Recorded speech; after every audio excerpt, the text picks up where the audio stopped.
Hello everyone. आज मैं आपके लिए बहुत इंटरेस्टिंग वीडियो लेके आई हूँ और ये जो आज का जो हमारा टॉपिक है ये +2 हिस्ट्री का जो सेकंड चैप्टर है उसमें से है। तो डियर स्टूडेंट, आज का जो हमारा मुख्य जो टॉपिक है इस वीडियो में वो है समुद्रगुप्त के बारे में। जी हाँ, जो समुद्रगुप्त है वो भारत में जो चंद जितने भी गुप्त शासक हुए उन सब में बहुत महान सम्राट हुआ और उसकी विजयों को देखते हुए जो समुद्रगुप्त था उसकी विजय को देखते हुए उसको डॉक्टर V.S. जो स्मिथ थे उन्होंने भारत का नेपोलियन की भी उपाधि दी थी। तो समुद्रगुप्त ऐसा पहला शासक था जिसने जितने भी युद्ध लड़े वो सब में विजयी रहा और उसकी जो तुलना है B.S. स्मिथ ने नेपोलियन के साथ की है, लेकिन कुछ जो इतिहासकारों का मानना है कि वो नेपोलियन से भी महान था। तो थोड़ा सा आपको ये भी पता होना चाहिए कि नेपोलियन कौन था। तो नेपोलियन जो था ये फ्रांस का एक महान शासक था। उसने भी ऑस्ट्रेलिया, स्पेन, रूस और यूरोप के बहुत सारे देशों को अपने अधीन कर लिया था, परंतु उसका जो ये साम्राज्य था 1815 में जो वाटरलू का युद्ध हुआ उसके पश्चात उसके आंखों के सामने ही खंडित हो गया था। लेकिन इस दृष्टि से जो समुद्रगुप्त था वो नेपोलियन से कहीं आगे था, क्योंकि उसने अपने जीवन काल में ना तो नेपोलियन की भांति वाटरलू जैसी कोई पराजय का सामना किया, ना ही उसे आजीवन कारावास का दंड मिला। और नेपोलियन की विजय अभियान का अंत वाटरलू के युद्ध से हो गया था, परंतु समुद्रगुप्त की विजय जो जितनी भी विजय हुई उसने एक ऐसे साम्राज्य को जन्म दिया जिससे कि देश की अभूतपूर्व उन्नति हुई। तो इस तरह से जो समुद्रगुप्त था ये नेपोलियन से कहीं अधिक महान था।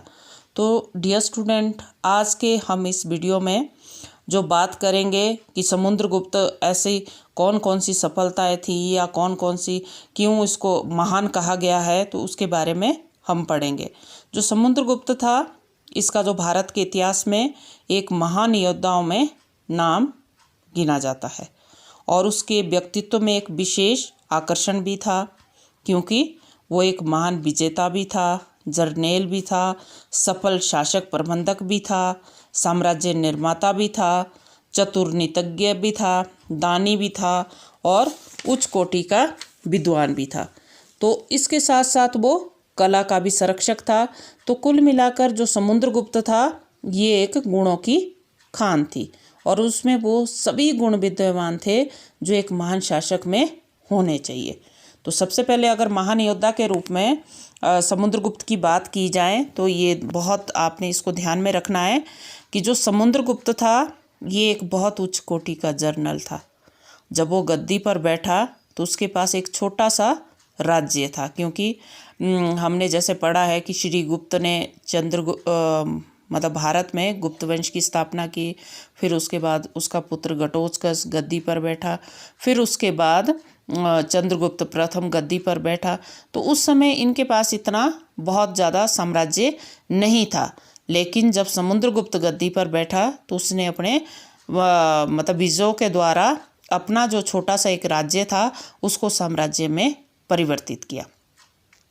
तो जब ये गद्दी पर बैठा तो राजा बनने के इसने मतलब शीघ्र पश्चात ही अपना जो ध्यान था वो उत्तरी भारत के 9 राजाओं की तरफ दिया और उनको उसने एक साथ उनको 9 राजाओं को पराजित किया और उनके राज्यों को अपने राज्य में सम्मिलित किया। और उसने गणराज्यों, जंगली जातियों और जो उसके सीमाओं के साथ जो राज्य लगते थे उन सबको अपने अधिकार में ले लिया और उसने दक्षिण के 12 शासकों को भी पराजित किया था। और एक सैनिक के रूप में समुद्रगुप्त की महानता इस रूप में थी कि उसने अपने विजयों के दौरान कभी भी पराजय का मुख नहीं देखा। और उसकी जो तुलना जैसे हमने आपको बताया था कि फ्रांस के नेपोलियन से की जाती है उसके विजयों को देखते हुए, लेकिन वो नेपोलियन से भी कहीं अधिक महान था, क्योंकि उसने अपनी किसी भी लड़ाई के दौरान हार का मुंह नहीं देखा। अब इसके बाद बात करते हैं महान साम्राज्य निर्माता। जो समुद्रगुप्त का जो उस समय का जो साम्राज्य था वो काफ़ी विशाल था और उसने सिंहासन पर बैठने से जब ये सिंहासन पर बैठा था तो उस समय भारत जो था वो अनेक छोटे छोटे राज्यों में बटा हुआ था। उनमें ना तो राजनीतिक एकता थी, ना उनमें कोई आपसी तालमेल था। तो उसने अपने परिश्रम और सूझबूझ से मगध के जितने भी मगध से छोटे राज्य थे उन सबको उसमें सम्मिलित किया और अपना छोटे से राज्य को एक साम्राज्य में परिवर्तित कर दिया। तो जो उसका राज्य था पूरब में ब्रह्मपुत्र नदी से लेकर दक्षिण में नर्मदा नदी तक फैला हुआ था। अब इसके साथ साथ एक महान कूटनीतिज्ञ भी कि ये एक महान योद्धा था, साम्राज्य निर्माता था, इसके साथ साथ ये एक कूटनीतिज्ञ भी था। तो उसने उत्तरी भारत के जो 9 राजाओं को पराजित किया था और अपने राज्य में उनके राज्यों को सम्मिलित किया था और इसने दक्षिण के जो 12 राज्यों के जो साम्राज्य मतलब उनको पराजित किया था और उनके राज्यों को अपने साम्राज्य में जो सम्मिलित किया था। तो इसने क्या कूटनीतिज्ञता दिखाई कि उसने ये राज्य वहाँ के राजाओं को लौटा दिए गए और उनको समुद्रगुप्त की अधीनता को स्वीकार करवा लिया, मतलब उनको एक अधीनस्थ शासक के रूप में शासक बना दिया। तो इस प्रकार जो समुद्रगुप्त था उसने दूरदर्शिता का प्रमाण दिया और इस बात को वो भली भांति जानता था कि उस समय यातायात के जो साधनों की कमी होती थी, दूसरा जो विस्तृत साम्राज्य था उस समय का उसको संभालना बहुत कठिन था।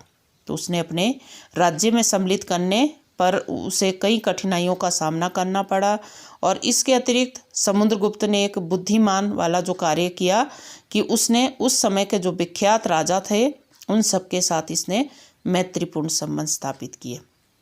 जैसे उस समय के जो महान सम्राट थे कुषाण, शक, श्रीलंका और दक्षिणी पूर्वी एशिया के अन्य राजाओं के साथ इसके बहुत अच्छे संबंध थे और इन अच्छे संबंधों के कारण जहां उसने अपने राज्य को विदेशी आक्रमणों से सुरक्षित रखा वहीं पर इन राज्यों में भारतीय संस्कृति का भी प्रचार किया। अब बात करते हैं कुशल शासक शासन प्रबंध की। विजेता ही नहीं बल्कि मतलब जो ये समुद्रगुप्त था महान विजेता भी था, कूटनीतिज्ञ भी था, इसके साथ साथ ये एक योग्य शासक भी था। तो उसने एक ऐसी शासन व्यवस्था की आधारशिला रखी जो उसके उत्तराधिकारियों द्वारा बहुत लंबे समय तक बिना किसी परिवर्तन के जारी रही। तो उसकी जो शासन व्यवस्था का मुख्य उद्देश्य जन कल्याण था और शासन व्यवस्था चलाने के लिए उसने बड़े योग्य और जो निष्ठावान कर्मचारी होते थे उन सबको अपने मंत्रिमंडल में लिया हुआ था।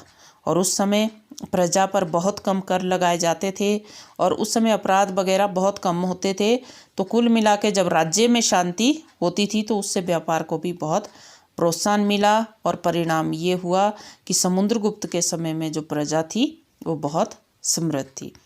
अब बात करते हैं सहिष्णु शासक की। ये भी एक बहुत बड़ी क्वालिटी थी इसकी कि क्या होता था प्राचीन काल में कि राजा जिस धर्म को खुद अपनाता था वही धर्म उसकी जो प्रजा होती थी उन पर भी थोपा जाता था।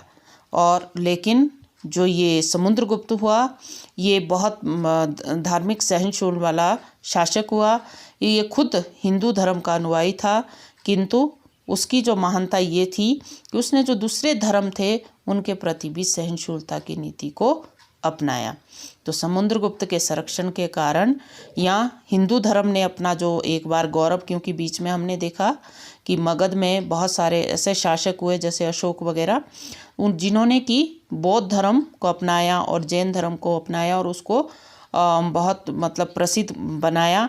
लेकिन ये पहला हिंदू शासक था और इसने हिंदू धर्म का जो गौरव था उसको दोबारा स्थापित किया। अब इसके बाद इसका जो दूसरा सबसे बड़ा जो एक तरह से उपलब्धि थी वो थी कला और साहित्य प्रेमी की। जो समुद्रगुप्त था इसने कला और साहित्य में बहुत मतलब इसको खुद प्रेम था, तो इसलिए इसने कुछ विद्वानों को मतलब जो विद्वान कला और साहित्य से जो संबंधित विद्वान होते थे उनको इसने खूब संरक्षण दिया, अपने दरबार में उनका सम्मान किया। और हरिसेन उसके दरबार का सबसे विख्यात कवि था और उसके शासनकाल में सिक्कों के निर्माण की कला ने खूब प्रगति की और इन सिक्कों की सबसे बड़ी विशेषता ये थी कि ये पूरी तरह से भारतीय थे। और जो इसके चरित्र का जो सबसे बड़ा जो हमें देखने को मिलता है वो है कौन सा पहलू कि एक दानी के रूप में। जी हाँ, समुद्रगुप्त जहाँ एक महान सेनापति था, उसके साथ साथ ये दयालु और दानी भी था। वह निर्धन और जो ज़रूरतमंद लोग होते थे उनकी सहायता के लिए हमेशा तैयार रहता था और वो हमेशा गाय तथा सोना दान करता था।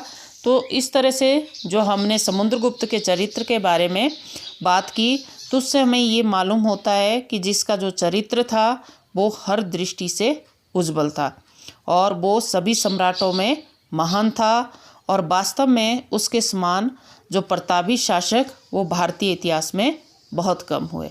तो आज की वीडियो में इतना ही। तो डियर स्टूडेंट, आपने मेरी वीडियो को लाइक, शेयर और सब्सक्राइब ज़रूर करना ताकि जो मैं आपके लिए जो नई वीडियो लेके आऊँगी वो आपके पास आ जाए। इसी के साथ जय हिंद, जय भारत।